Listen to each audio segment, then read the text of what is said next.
अस्सलाम वालेकुम। तो आज हम शुरू करने वाले क्लास 9 बुक फिजिक्स का chapter number 5 portion B dynamics का। और आज का टॉपिक हमारे पास है जी Newton second law of motion.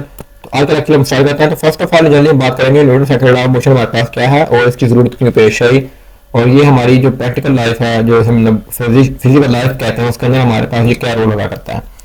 तो जैसे कि इसे समझने के लिए मैं एग्जाम्पल लेता हूँ ताकि आपको क्लैरिटी हो जाएगी। लेट्स सपोज कहता हूँ मेरे पास एक मैथ है, ठीक है, जो कि हमारे पास कितना है 1 kg है।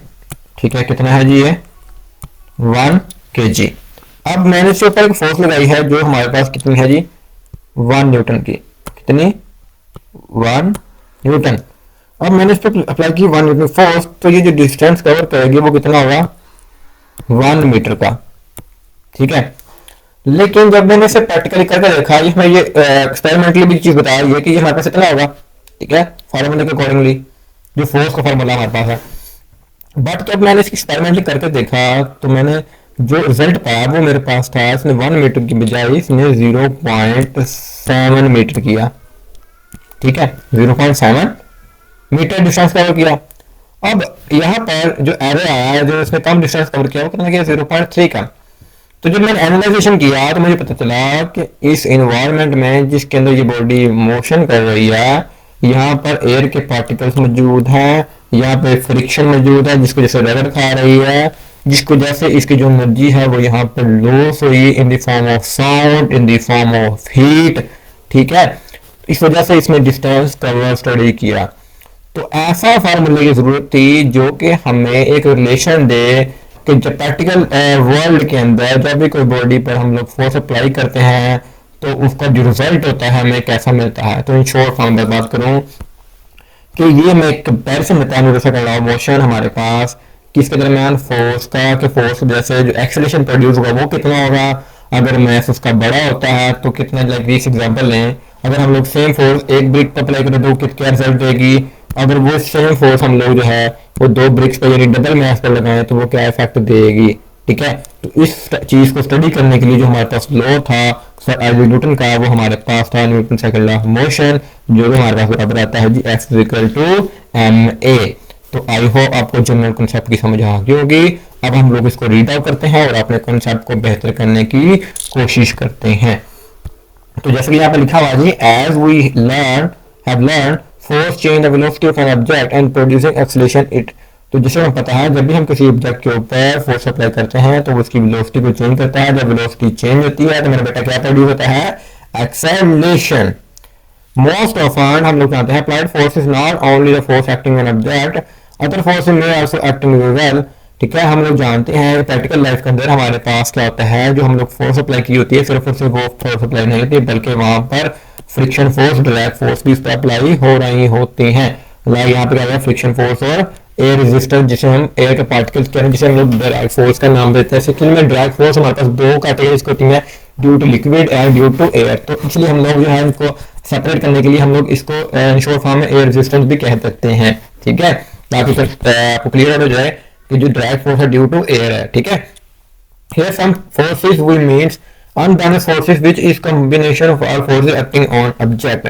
इस वजह से हम लोग कहते हैं कि हमारे पास यहाँ पर जो रिजल्ट आएगा वो आएगा इन तमाम फोर्सेस का जो कि अनबैलेंस है। ये ज्यादा फोर्स है, ये कम फोर्स है ना, इस वजह से कह रहा है कर this unbalance forces is also called resultant and net force. Newton second law of motion state that कि जब भी किसी ऑब्जेक्ट के ऊपर जो है इस तरह से नेट फोर्सेस रिजल्टेंट फोर्सेस लग नहीं होगी तो हमारे पास Newton second law of motion जो है वो अप्लाई होगा। वो हमारे पास क्या है जी, net forces acting on object produces acceleration it on direction which is proportional to the net forces. ठीक है, कि हमारे पास किसी भी ऑब्जेक्ट के अंदर प्रोड्यूस होने वाला जो एक्सेलरेशन है उसी डायरेक्शन में, जिस डायरेक्शन में फोर्स अप्लाई हो रही है वो डायरेक्टली प्रोपोर्शनल किसके होगा, उस पर अप्लाई होने वाली फोर्स के। यानी जितनी ज्यादा फोर्स अप्लाई होंगी उतना ज्यादा एक्सेलरेशन प्रोड्यूस होगा।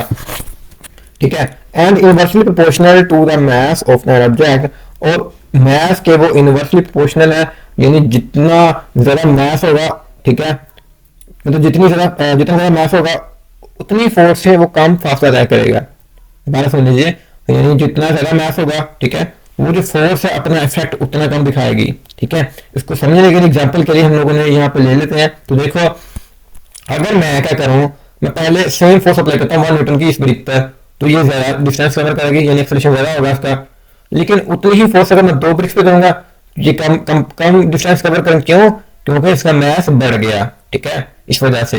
लेकिन क्या करूं, अगर मैं इसी ऑब्जेक्ट के ऊपर फोर्स डबल कर दूं, ये डबल डिस्टेंस कवर करेगी, ठीक है। बट अगर वो डबल वाली फोर्स इस पर अप्लाई करूं तो ये हाफ करके, क्यों? क्योंकि यहाँ पर 2 ब्रिक्स हैं। तो इन शॉर्ट फॉर्म बताऊं कि जो फोर्स होती है वो डायरेक्टली प्रोपोर्शनल होती है उसमें प्रोड्यूसर वाले एक्सेलरेशन के, और इनवर्सली प्रोपोर्शनल उसके मास के। यानी जितना ज्यादा मास होगा उतना वो कम फोर्स अप्लाई करेगा, और जितना कम मास होगा सेम फोर्स से उतना ही वो ज्यादा डिस्टेंस कवर कर पाएगा। तो ये हमारे पास कहलाता है जी Newton second law of motion. और अगर इसे यहाँ पे कंबाइन करें तो हमारे पास जो रिजल्टेंट बनेगा वो हमारे पास एक्सप्रेशन बनेगी F is equal to ma, ठीक है।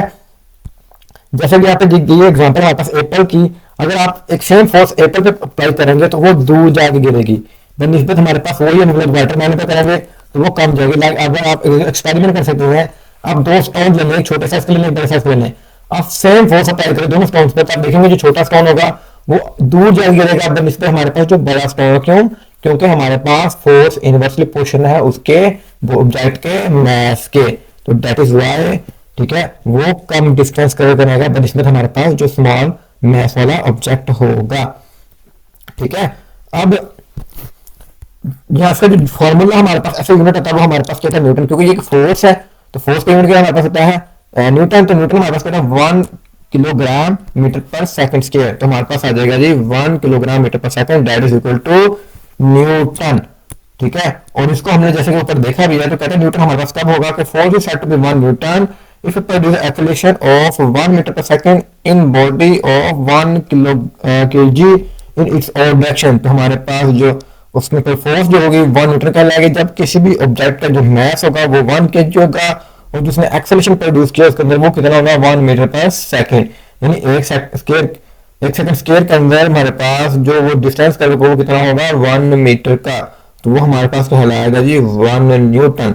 तो आई होप आपको जो कंसेप्ट क्लियर हो गया होगा कि हमारे पास Newton second law of motion क्या होता है। किसी भी ऑब्जेक्ट जब कोई मूव करता है तो उस पर अप्लाई होने वाली जो फोर्स है उसका जो उसके एक्सेलरेशन के ऊपर, उसके जो मास के ऊपर जो इफेक्ट है उसको स्टडी करने के लिए, एनालाइजेशन करने के लिए, वेरीफाइड करने के लिए, ठीक है, जो लॉ अप्लाई होता है वो हमारे पास क्या है जी Newton second law of motion. जो हमें कहता है कि अगर कोई ऑब्जेक्ट है जितनी ज्यादा उस पर फोर्स लगेगी उतना ज्यादा उसमें एक्सेलरेशन प्रोड्यूस होगा, ठीक है, और जितना ज्यादा मास होगा उसको उतनी ही फोर्स की ज्यादा जरूरत होगी, ठीक है, उस उतना ही इफेक्ट करने के लिए। इन शॉर्ट फॉर्म में बताऊं कि जो मास होता है वो हमारे पास उनका फोर्स के साथ रिलेशन हमारे पास इनवर्स है। जितना ज्यादा मास होगा उसके सेम फोर्स से कम रिजल्ट देगा, और कम मास होगा तो उसी फोर्स से वो ज्यादा रिजल्ट हमें देगा। लाइक स्टोन का एग्जांपल ये, अगर 2 स्टोन लेने, एक छोटा स्टोन एक बड़ा स्टोन, सेम फोर्स अप्लाई करें तो छोटा स्टोन अगर ज्यादा दूर तक गिरेगा बनिस्बत बड़े स्टोन, क्योंकि उसका मास छोटे स्टोन से ज्यादा था। तो आई होप कंसेप्ट क्लियर हो गया होगा कि Newton second law of motion हमारे पास क्या है। तो फिर भी किसी क्वेश्चन हो, क्यूरी हो, डाउट रह गया हो तो कमेंट सेक्शन में जाकर जरूर पूछिएगा। हमारी हमेशा कोशिश होती है कि आपके लिए बेस्ट से बेस्ट वीडियो लेके आए।